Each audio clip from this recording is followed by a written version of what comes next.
I'll have to just kind of read into it and kind of, think about it. Can the Quran be true if this is what the prophets are teaching? If what the prophets taught and this is actually what they taught, right? And we know that, then the Quran would be false. If that's very the truth. Good. Yeah. Okay. If that's what the prophets taught, then yeah, because it would just be a contradiction. They claim they believe in all the prophets. But when the words of those prophets point straight to Jesus, the mask slips. In this video, GodLogic, the Word and I, and Life Reacts, put that claim to the ultimate test. From the prophecies of Isaiah to the contradictions of the Quran, one Muslim is forced to face an unshakable truth. If the prophets were right, then Islam is wrong. Let's dive in.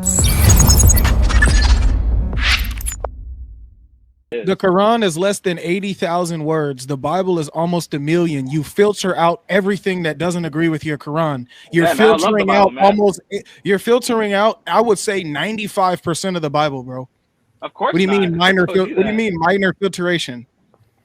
Yeah, like minor stuff, like I just said. When it came to Aaron, when it came to where it says Solomon never disbelieved, right? But like stuff like that. This is minor stuff that I. So you're taking away the very thing that the prophets taught. That is, they are sinners in need of a savior. That part you're filtering out, which is the main mission of the prophets.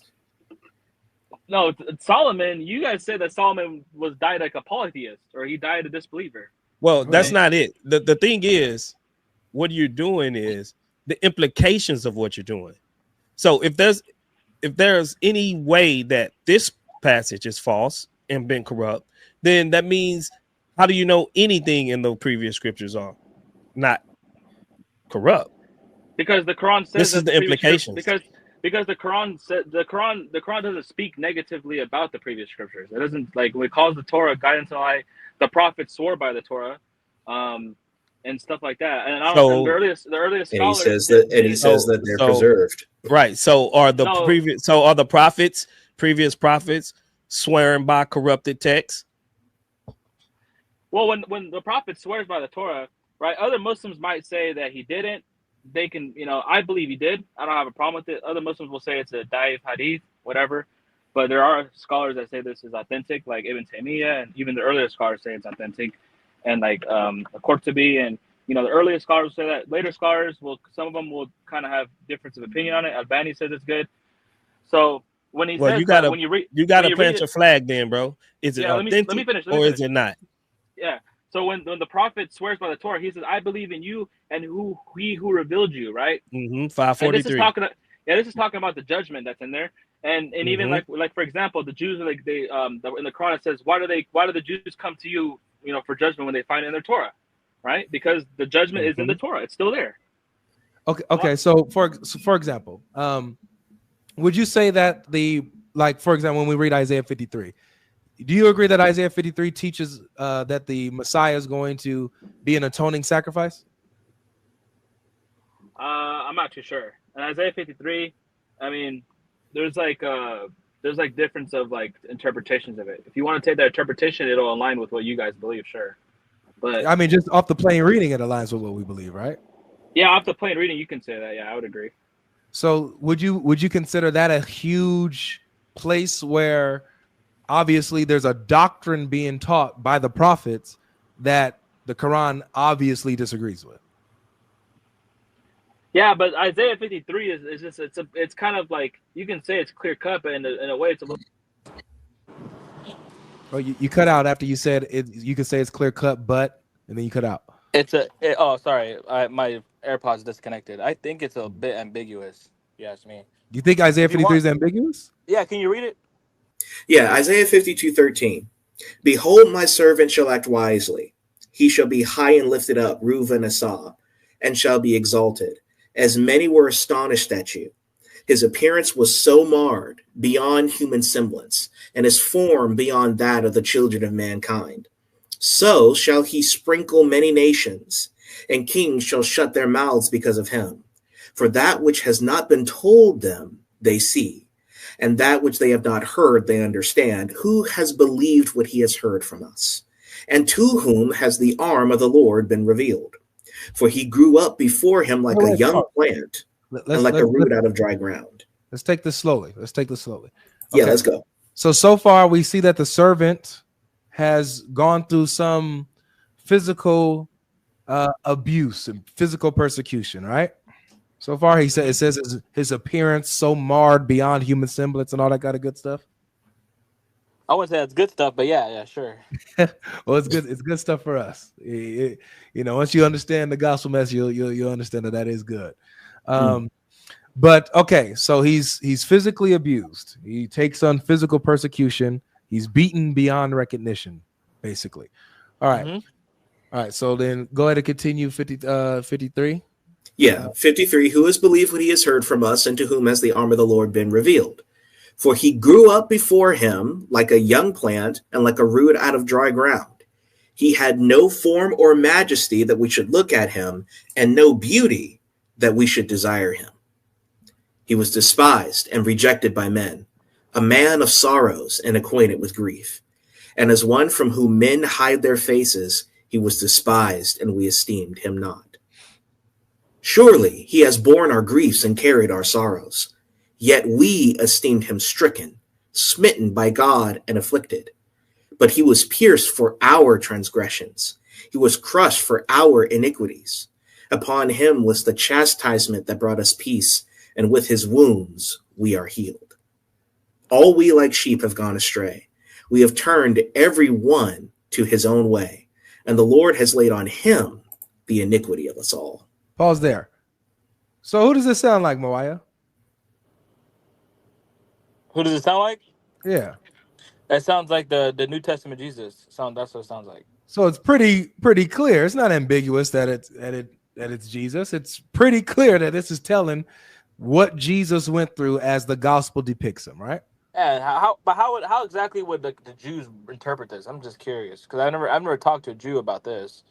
Because what kind of Jew are you asking about? A Jew that rejects Jesus as the Messiah, or one that does? like the Jews that reject Jesus as the Messiah? How would they interpret this verse right here, Isaiah 53? Well, it depends on who you ask. Because if you read the Targums, the early Targums, they take this passage, like Targum Jonathan, for example, says that this is about the Messiah.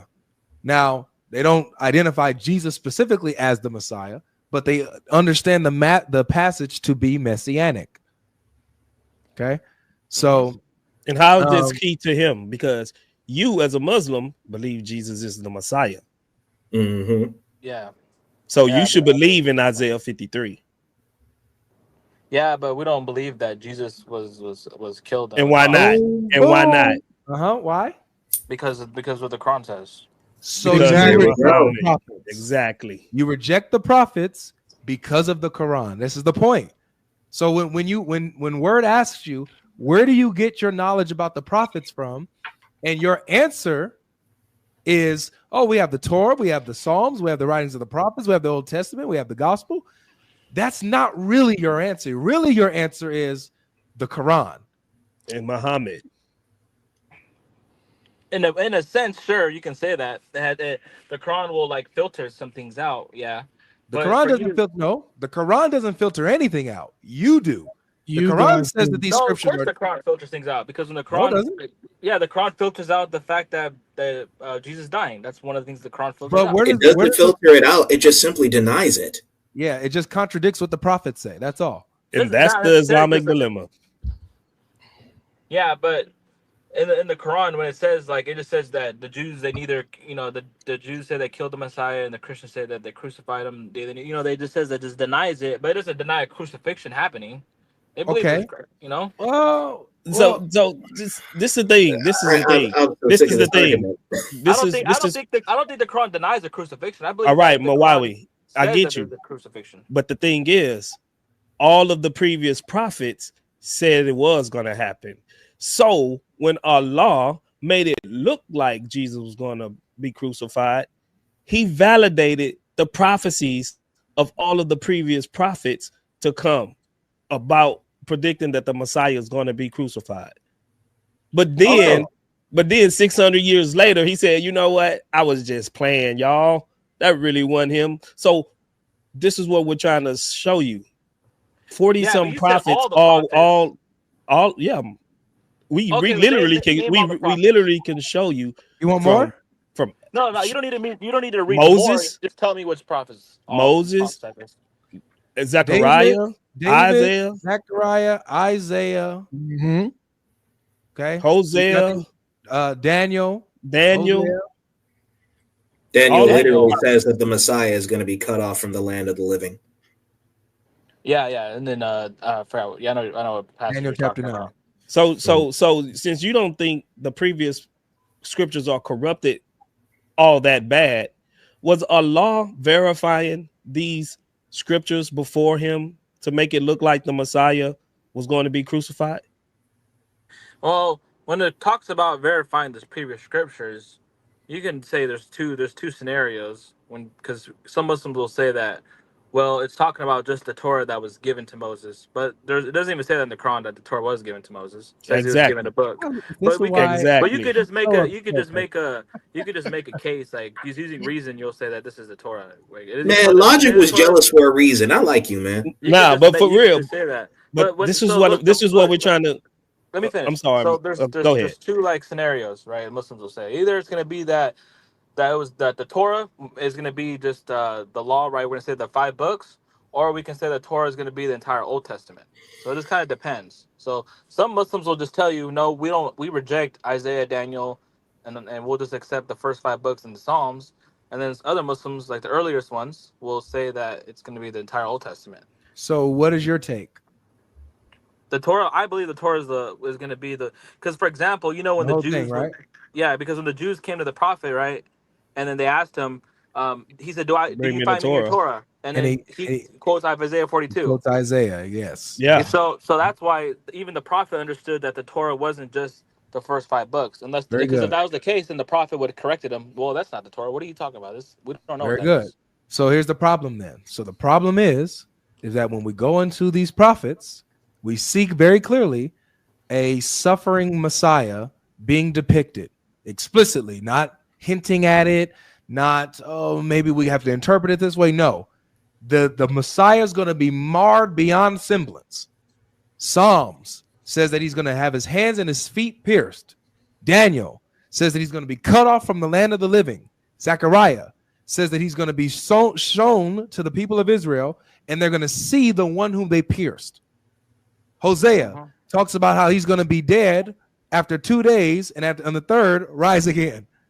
So we have all of these prophets talking about the suffering of the Messiah, his death, his atoning sacrifice, and him coming back. This is consistent. But then we get the Quran that comes later and denies that. You get the problem? You see the problem? Yeah, I can see the problem you have. Yeah, sure. No, this is the problem for you, not me. What? Excuse me? Oh my gosh. This is your problem. You're a Muslim claiming to believe the prophets, yet at the same time rejecting them. It's your problem, bro. I'm gonna have to go look into these passages and kind of read them up a little bit more, stuff like that, and then we can discuss it again. I don't mind coming back here. All right, so here's my question. You go back and you read these up, and you see like, wow, dang, yeah, they actually do have this theme of this suffering Messiah, the suffering servant of the Lord. It's pretty consistent. What do you do next? Do you then reject the Quran because the Quran's going against what the prophets taught? Or what? No, I don't know. I mean, I used to be a Christian, so I'll have to just kind of read into it and kind of, think about it. Can everything. The Quran be true if this is what the prophets are teaching? If what the prophets taught and this is actually what they taught, right? And we know that, then the Quran would be false. If that's very the truth. good. Yeah. Okay. If that's what the prophets taught, then yeah, because then it would just be a contradiction. So yep. And God can't contradict himself. So then sure, yeah. If that's actually what the prophets taught, and this is what the prophets are saying, that because the prophets are getting revelation from God. God's not going to give them revelation that's going to go against his revelation. It would be... In the end, the question wasn't about opinions. It was about evidence. The Torah and the prophets spoke with one voice, pointing to the Messiah, and their words haven't changed. Yet the Quran, centuries later, tells a different story. If God's word is eternal and unchanging, how could he contradict himself? One truth stood tall in this video. The Old Testament doesn't just tell history, it tells his story. And every prophet, every page, leads to Jesus. When faced with that reality, the choice is simple. Either the prophets were wrong, or the Qur'an is. Truth doesn't fear the light. The real question is, will you step into it? Thanks for watching. And if you value bold, unfiltered conversations like this, hit that like button, subscribe, and turn on the notification bell so you never miss the next video. Share this video with someone who needs to hear it. God bless.